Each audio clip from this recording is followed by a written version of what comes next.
السلام عليكم ورحمة الله وبركاته. الحمد لله الحمد لله الذي نحمده ونستعينه ونستغفره ونؤمن به ونتوكل عليه. أما بعد.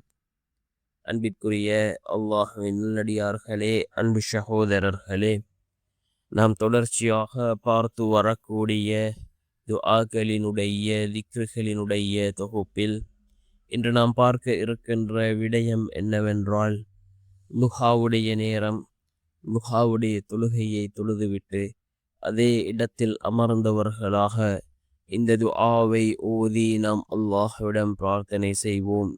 இந்த துஆவை ஓதுவதன் மூலமாக அல்லாஹ் ஜல்ல சுப்ஹானஹு வ தஆலா நம்முடைய எல்லா நிலைமைகளையும் செயற்படுத்தி தருகின்றான். வானத்தின் வாசல்கள் திறக்கப்பட்டு அல்லாஹ்வினுடைய அருள்கள் நம்மை வந்தடையும். அப்படிப்பட்ட மிகச்சிறந்த ஒரு துஆவை தான் நாம் இன்றைய வீடியோவில் பார்க்க இருக்கின்றோம். அன்பார்ந்த சகோதரர்களே, அல்லாஹ்வின் நல்லடியார்களே, நாம் கண்ணியமான ரமபானினுடைய மாதத்திலே இருந்து கொண்டிருக்கின்றோம். இந்த ரமபானினுடைய மாதம் இது நல்லமல்கள் செய்யக்கூடிய மாதம். இந்த ரமலானினுடைய மாதத்தில் ஒரு சுன்னத்திற்கு ஒரு ஃபர்லினுடைய நன்மை கிடைக்கும். ஒரு ஃபர்லிற்கு 70 ஃபர்லினுடைய நன்மையை அல்லாஹ் வழங்குகின்றான். லுஹாவுடைய தொழுகையை தொழுதால் ஒரு ஃபர்லினுடைய நன்மையை அல்லாஹ் நமக்கு வழங்குகின்றான். அன்னை ஆயிஷா ரலியல்லாஹு அன்ஹா அவர்கள் கூறுகிறார்கள், ரசூலுல்லாஹி ஸல்லல்லாஹு அலைஹி வஸல்லம் அவர்கள் இந்த லுஹாவுடைய தொழுகையை வளமையாக தொழுது வரக்கூடியவர்களாக இருந்தார்கள். யார் இந்த லுஹாவுடைய தொழுகையை தொழுகிறாரோ அவருடைய வாழ்க்கையில் உள்ள வறுமைகளை அல்லாஹ் நீக்குகின்றான்.